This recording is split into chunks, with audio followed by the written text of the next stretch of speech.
Hi boys and girls, it's Shane. Today I'm going to do an upgrade for the decor in one of my B&Bs, my vampire themed one to be specific. And people ask a lot about how do we do the decorations and keep it cost down. Well, I found this chandelier for $10. It's a little bit worse for wear, we've got some problems here. But I'm going to turn this into something incredibly vampiric, and it's going to cost me like maybe $15 total.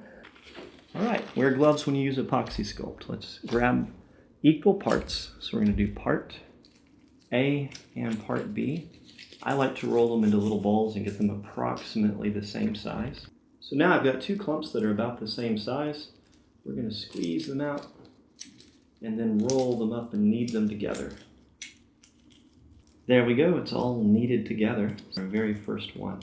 I can attach this to almost anything. It's sticky enough. It's just going to stay put. So I want to change these flowers into little bats. A very light shape, roughly like a hanging bat, that we can then put into the center this way. And it will take up the space that our sculpture was going to need without using nearly as much money on material. This is pennies, if any, probably not even a penny's worth of aluminum foil.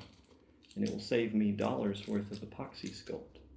This also works as the center for some constructions and sculptures that I've made working with concrete. So when you see like my tiki head, or maybe if you saw me make the mermaid statue, this is what I used. So how much bigger of a bat can I make now with the same amount of epoxy sculpt? I can make it much, much larger. Super great tip. I was very happy to discover this, and I found it by following other creators that did sculptures, and they used aluminum foil as the base for it. And I thought, that can't work. There's no way. And then I tried it, and there was a way, and it did work. So now I'm getting it into a bat-like shape, a little bit. I want to start to separate the head, and I'm just going to do that by squeezing in. And then we're going to squeeze in here, start to shape it out a little bit as we go. Sometimes we want things to appear just instantly, like, oh, there's the bat that I'm making. But in reality, we have to wait. We have to work at it a little bit. We have to put some effort into it so we can get to the shape that we ultimately need. And our brains are such that everything is not a bat, it's not a bat, it's not a bat. And then at the very end, if we do our job right, it'll suddenly just be, oh, wait, that is a bat. So I've decided to take him off the chandelier so I can hold him in my hand while I'm working. We'll be able to reattach him here in a bit. Now that I've got the sizing approximately where I want. And I'm going to use, this is just a palette knife, but you could use a toothpick. I've used all sorts of things to do sculpting. I'm going to start cutting some lines where I want to make the divide between his wings. You know, the bat's going to sleep with his wings wrapped around him. So I want him to feel, if you've ever seen the movie Lost Boys, any of you ever seen Lost Boys? The vampires slept with the upside down and their wings wrapped around them. We have to do something dramatic. We need to rip this little bat's head off. There we go. Got too much aluminum foil. We'll have us a bat that's hanging upside down like what we want. I feel like I'm learning as I go, and I think the next bat's going to be better. Got some ideas for bat number 2. Hope you're excited to see what this looks like when we're done. Because I'm excited to see what it looks like. When you start a project like this, the nature of it is you don't know what it's going to be like until it's finished. You never know. If you knew, it would take away some of the fun. Like knowing the ending of a mystery movie before you get to the end. It makes the mystery less fun, right? So for my next tool, I'm going to be using this polyplastics. This is a moldable plastic, so it's a little different. What we were just doing was sculpting. This is molding. So I have a bowl of hot water right here, and I'm going to dip this into some hot water. When I do, the plastic is going to get soft relatively quickly.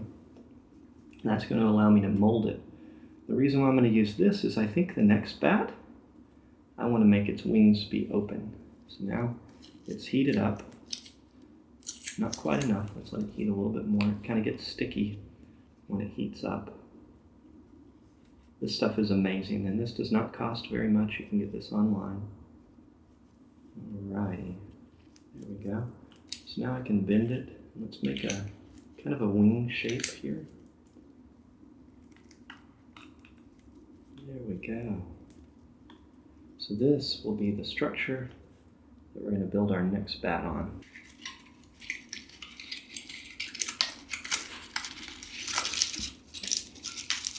Aluminum foil is an awesome molding material. I cannot begin to express how much this has improved my sculpting game by learning to use it.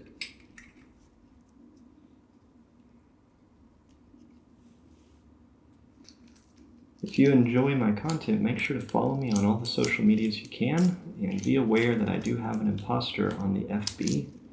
That imposter has 133,000 followers by copying my content and my photos and posting in my name. You know.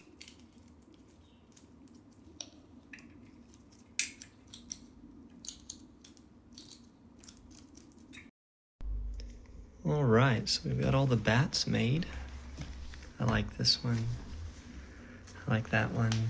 Some of them wings closed, some of them wings open. And this large white globe, though, I don't think that's going to do it for me. Let's make it cooler. Spray away. Let's start by giving it a good clean. I hope there's enough light to be able to tell what we're doing here. But this is a little bit of epoxy. I normally would use this on countertops, but today it's going to become part of a light fixture. Pour this one into here. So now we need to stir it around, making sure to scrape the sides as we go.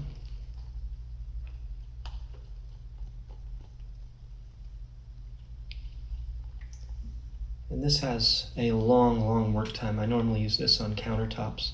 So this particular epoxy would give me probably almost an hour of work time. We're not going to need that much time for this project. This is a relatively small, relatively straightforward project. Famous last words, right?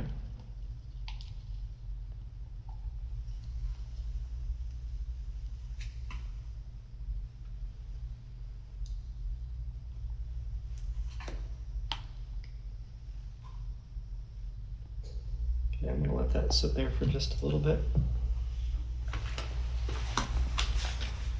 And this is just an oil base. So let's stir this around. And I only need to put it at the top. It's naturally going to flow and run downwards. That's going to just happen naturally.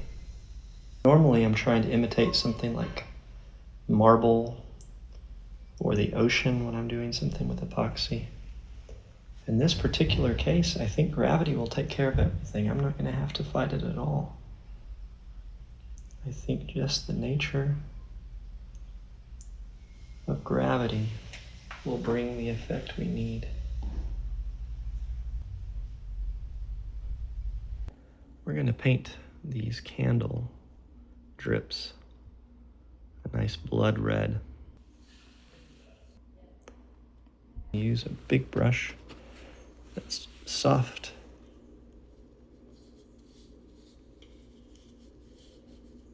We're going to get into those crevices pretty easily with a nice big soft brush. But what we're going to do is lift and wiggle that knuckle out like that. Okay, so I'm pretty happy with this, but we do have a problem, and that is the depth of this box doesn't allow the vanity cover to cover everything. There's this exposed area here, but I think I have a way we can handle this pretty easily. It always feels good to finish a project. What do you think? Do you like it? Would you like to stay in my Vampire Den Airbnb? What could I do to make it better?